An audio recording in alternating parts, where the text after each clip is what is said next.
नगे च सुरेन्द्रे च कौशिके पाद संस्पृशि निर्विशेष मनस्काय श्री वीरस्वामिने नमः।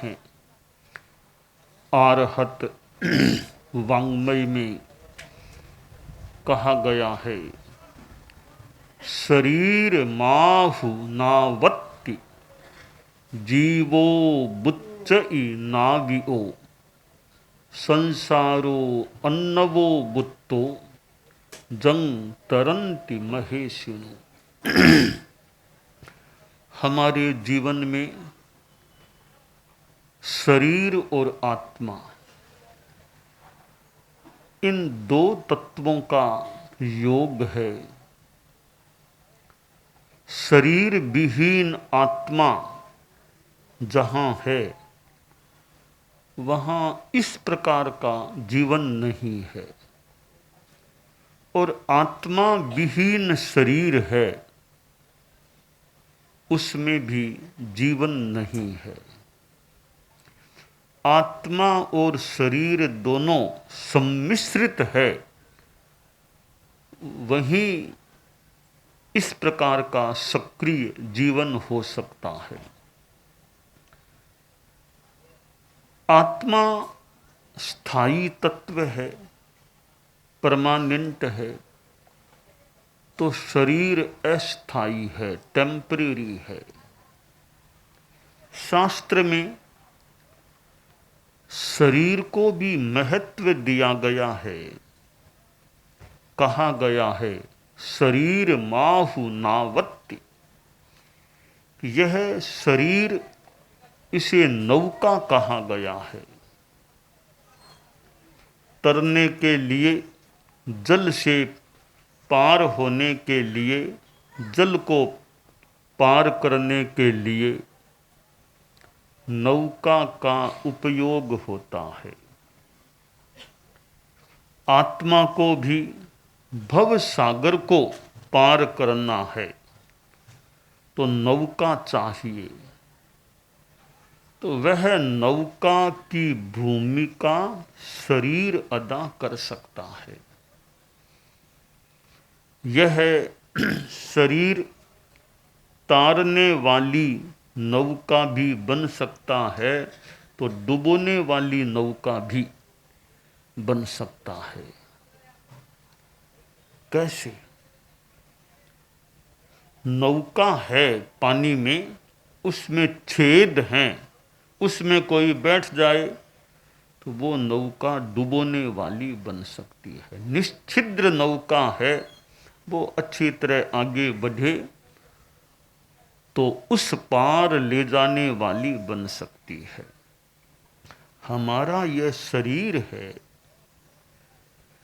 हम इस शरीर को एक प्रकार से जीवन मान लें, जीवन का प्रतीक मान लें। तो जीवन में आश्रमों के छेद हैं, हिंसा, झूठ, चोरी, इधर मिथ्यात्व, व्रत आदि। ये आश्रमों के छेद हैं जीवन में, तो यह नौका डुबोने वाली बन सकती है। 5 आश्रव हैं मूलतः: मिथ्यात्व, अव्रत, प्रमाद, कसाय, योग। इन 5 आश्रमों का कितना वेट है, कितना भार है, एक कल्पना है। बात ठीक बैठे एक फिर भी एक कल्पना है कि 12,345 12,345 एक संख्या आ गई 5 अंकों की। अब मिथ्यात्व आश्रव का कितना महत्व है कि 12,345 में 10,000 का जो मूल्य है, भार है, वो मिथ्यात्व आश्रव का भार है। एक मिथ्यात्व आश्रव चला गया, पीछे कितने रह जाएंगे? पीछे 2345 रहेंगे, यानी 10,000 का एक पाप का जो भार था या पाप आने का जो साधन था वो हमारा कम हो गया। पीछे कितना कम बच गया कि 2345 बचे हैं।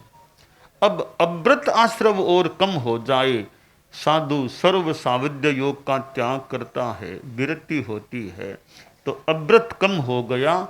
इसका मतलब 2000 का वेट और कम हो गया। अब पीछे कितने रहे? 345 मात्र रहे हैं। अब साधु ऊर्ध्वारोहण करे, प्रमाद आश्रव भी न रहे, तो 300 का वेट और कम हो गया।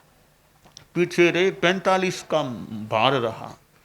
अब जो ही कसाय आश्रव निरुद्ध होगा, यानी मान लो 12वां गुणस्थान आ जाएगा, फिर 40 का भार और कम हो गया। पीछे मात्र 5 का भार रहा, उससे वो थोड़ा पुण्य कर्म का बंध रूप आश्रव है।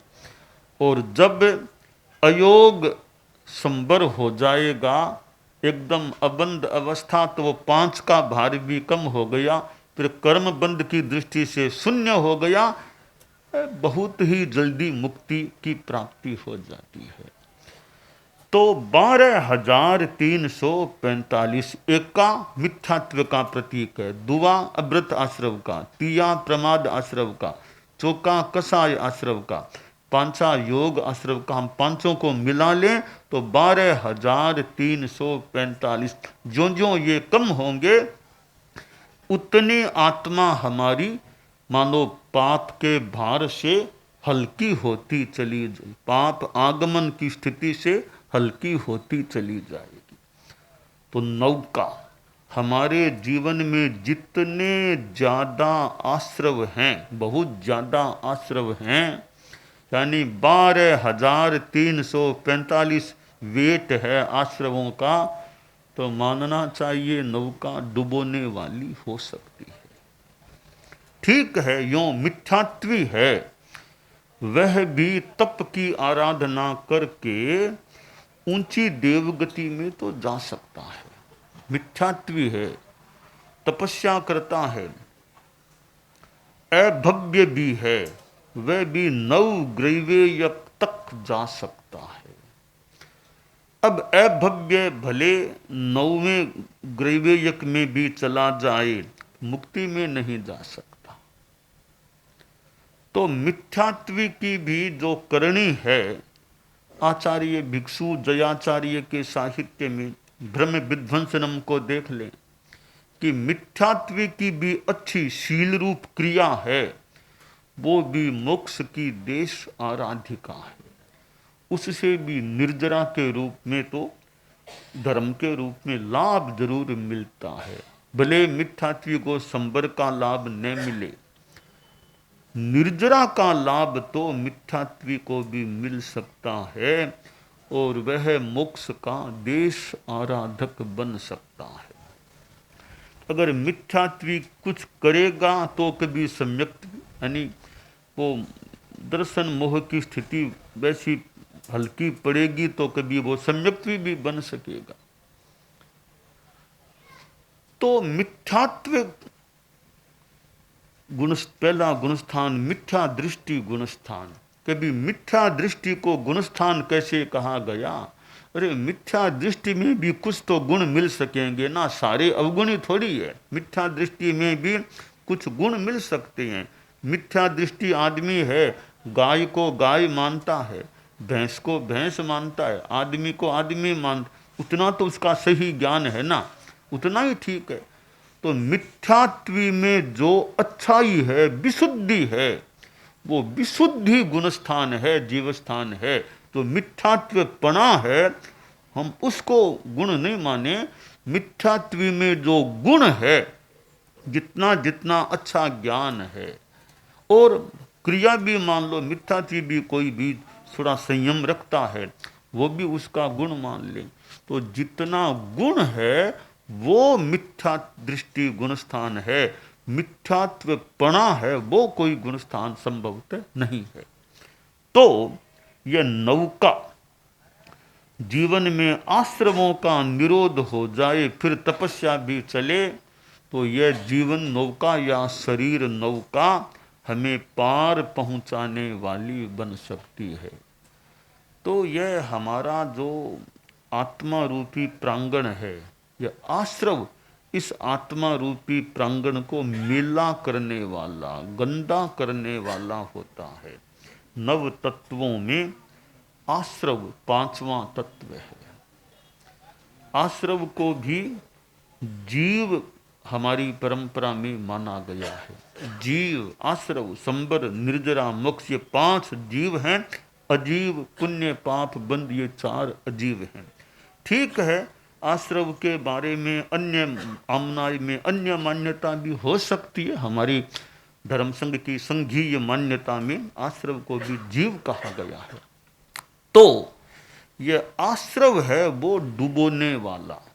4 आश्रव तो एकांत पाप हैं, मिथ्यात्व, अव्रत, प्रमाद, कसा। योग में अशुभ योग भी एकांत सावध्य, पर शुभ योग है वो निर्वज्य है, वो लाभ देने वाला है। तो यह शरीर रूपी नौका, इसके द्वारा हम भव सागर को तरने का प्रयास करें, संयम और तप की साधना करें, बस इससे तरना हो सकेगा। जितना जीवन में संबर, निर्जरा या संयम तप की साधना चलेगी, बस यह नौका मतलब हमें तारने में लगी हुई है, पार पहुंचाने की दिशा में आगे बढ़ रही है। अब मानव जीवन है, जो करना वो सो कर लो, जीवन तो आखिर बीत रहा है। मानव जीवन बीत रहा है भैया, करना हो सो कर लो। मानव जीवन बीत रहा है भैया।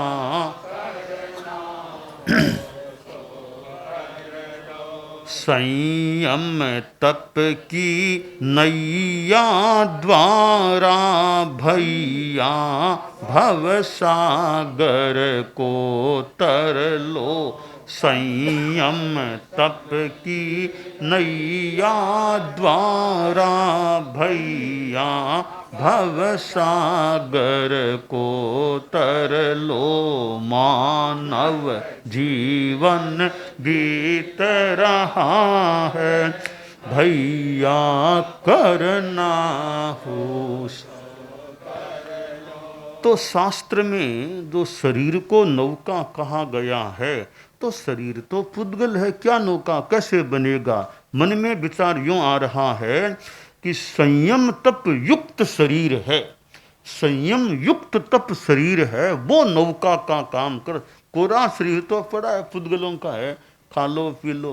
पर जो संयमी शरीर है, तपोमय शरीर है, तो संयम तपोमय शरीर वो नौका का काम कर सकता है।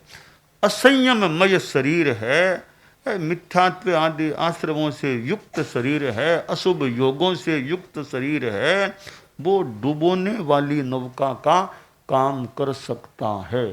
तो यह बात मन में आई है कि शरीर को जो नौका कहा गया है, वो कौन सा शरीर? संयम तप युक्त जो शरीर है, जीवन है, वो शरीर नौका के रूप में काम कर सकता है। जो संयमहीन तपोहीन शरीर है और मिथ्यात्व आदि आश्रमों से युक्त जीवन है, वो जो शरीर है वो तो डुबोने वाला भी बन सकता है। तो हम अपने शरीर को नौका बनाना चाहें, बनाना भी चाहिए, तो हमें संयम और तप की आराधना करनी चाहिए। तो यह नौका पूर्ण संयम, सर्वविरति रूप संयम है, साथ में तप भी है। तो यह नौका, शरीर रूपी नौका, हमें पार पहुंचाने वाली बन सकेगी। तो कोरा शरीर तो पापी अपराधी लोगों का भी शरीर तो है, पर वो शरीर पार पहुंचाने वाली नौका नहीं है। संयम तप युक्त शरीर है, वह पार पहुंचाने वाली नौका के रूप में शरीर वह बन सकता है। तो हमारे जीवन में संयम की साधना अच्छी रहे, जितना सावध्य का त्याग हो जाए,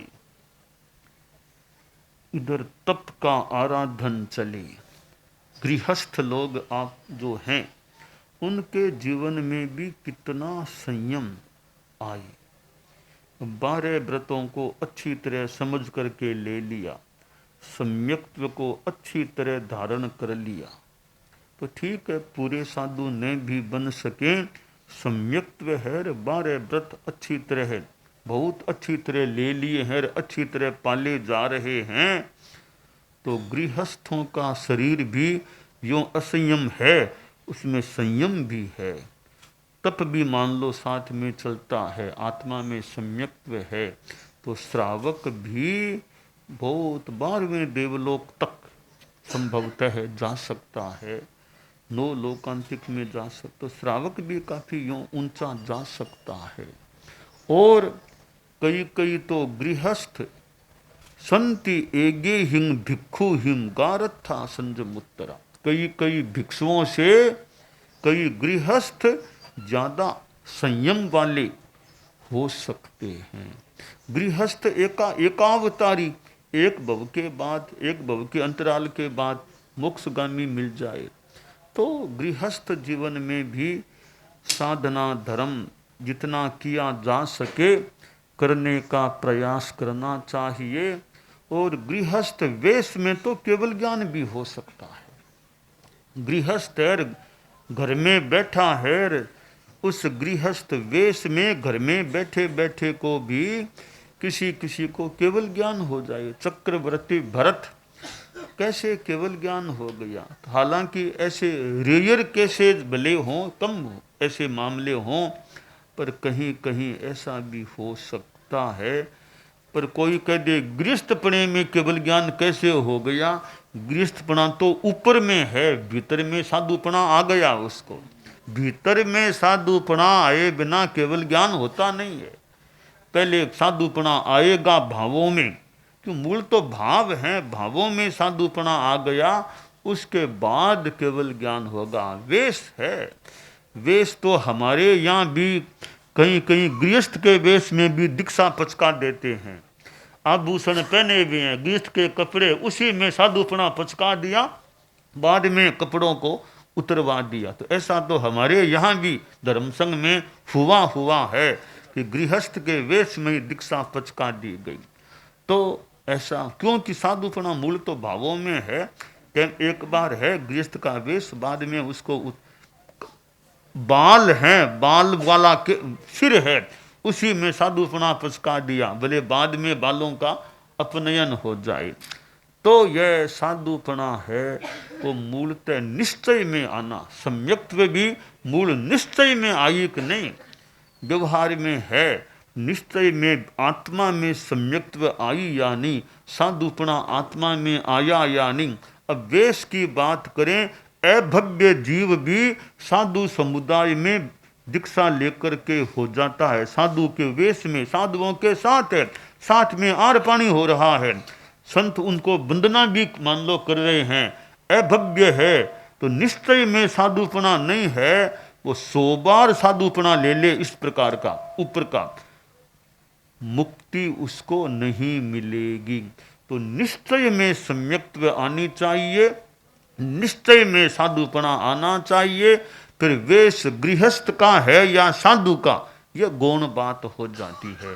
तो यह हमारी नौका जो शरीर है संयम तप युक्त है, संबर युक्त है, तो वो नौका हमें पार पहुंचाने वाली बन सकती है।